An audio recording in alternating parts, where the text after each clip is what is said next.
Well, good morning, everybody. It's me, Mitch.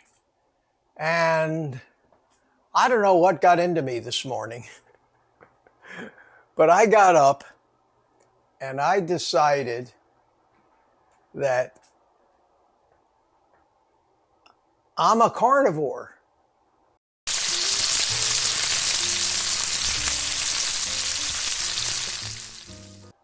That's not only what I eat, but it's my way of life. And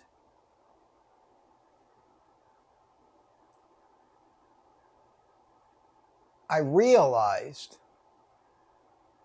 and I don't know if it took all this time for me to finally settle in and make that commitment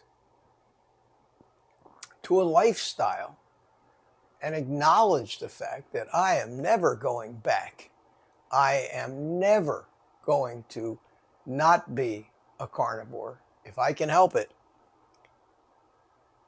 And I think this whole thing was triggered by the fact that I was searching for something in my kitchen. So I'm opening all the cabinets and drawers, and they're full of stuff that at one time in my life were tools that I bought that I thought were going to signal the start of a whole new lifestyle for me. And that why in the world am I holding on to these things that are taking up space and reminding me of all the mistakes that I've made over all of those years, believing all of that propaganda about how to lose weight, how to be healthy. I needed to get rid of it. So I started cleaning house this morning. And what I got here is the magic bullet. If you all remember the magic bullet, and all the crap that I bought to go along with it, all the different tropical drink containers and blenders and cups where I could make my blueberry ice cream with heavy cream. That filled up this whole box. And an old coffee grinder, which I'm never going to use again, because for what coffee I drink now, the Keurig works just fine. I don't need to be grinding up beans and getting involved in all that, because things are much simpler for me now. I had 3 blenders and food processors. I don't blend anything, and I never intend to. So I'm going to give all this stuff to Goodwill, I think. This is a gadget that I thought was going to change my life. It takes a zucchini and it spirals it and makes like zucchini spaghetti. And I tried it a few times and it was horrible. I just didn't like it. But I thought when I got this gadget, man, it's going to change the whole way that I eat. And like everything else, it didn't. Now here's a beauty. I think I used it once or twice. It's a fryer. Look, it looks brand new. I bought this because I wanted to be able to make fried foods. And I loved foods fried in peanut oil, especially French fries. So I got this. Turns out the 1 or 2 times I used it, and I'm talking about, this had to be 20 years ago, stunk up my house so bad with the smell of something being fried in peanut oil, I couldn't use it anymore. And I've been carrying this around with me everywhere I go for my whole life. Time to go, Pro Fry. See you later. Here's an old ice bucket that I have that I dug out from the back of a cabinet.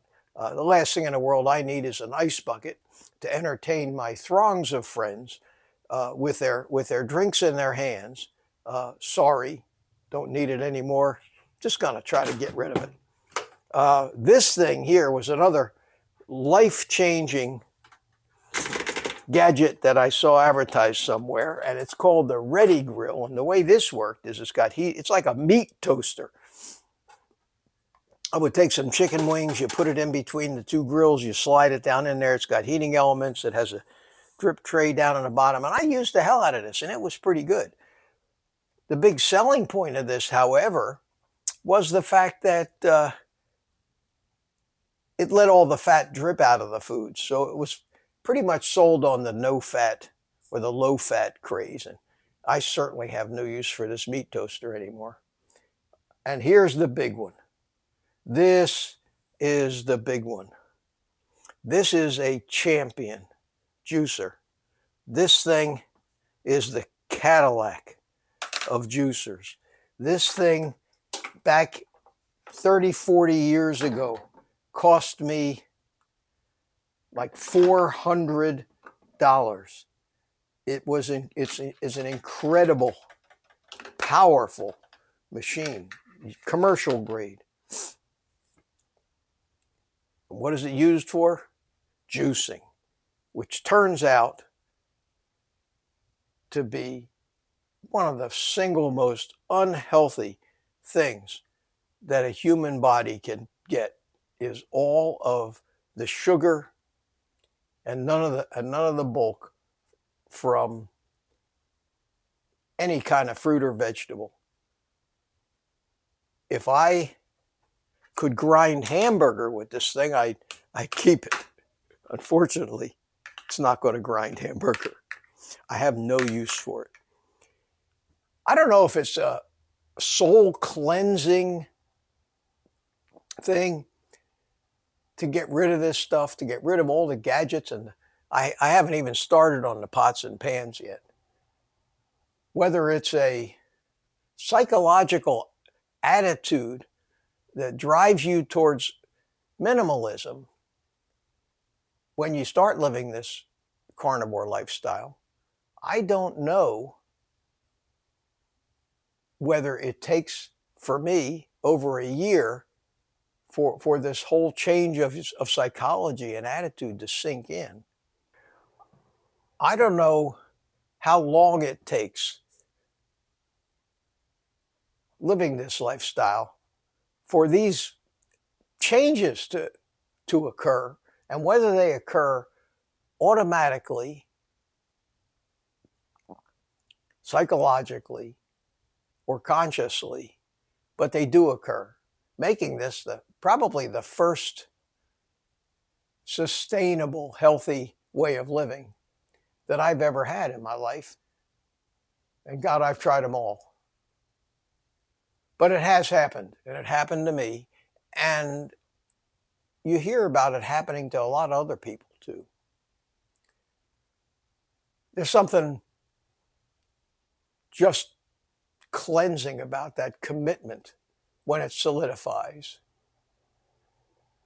And you not only accept the fact that your whole life has changed, and the things that you did before, not only are you not going to be able to do them and maintain this lifestyle, but you wouldn't even think of doing them anymore.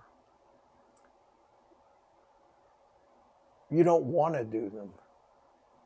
The thought of doing those things, of going to the parties and eating and drinking and all of the things that you used to do that revolved completely around food. You don't want to do that stuff anymore, because that's the downfall. If you still want to do that stuff, then that shift in your whole attitude has not happened yet. It's something that you can look forward to, but you have to stay in the game until it happens. And when it happens, it's the most rewarding thing. The rewards of good health, of not carrying all that weight around, of not living out of pill bottles, out of not having to micromanage everything that you put into your mouth, about not even using the word diet anymore. Because not only will the eating part of your life change, but so many other things. You have to have patience. You have to stick with it. It's not hard to stick with, but you have to stick with it and give this stuff a chance to happen. And one day you wake up in the morning, you'll start rooting around in your kitchen. You'll start looking at all of the crap that you've collected all your life. And you'll start piling it up on the dining room table for a trip to Goodwill, saying to yourself, why the hell am I saving this? I will never use that again. I'm going to give it away. And that's what happened to me. So with that, take the rest of the day off and eat meat.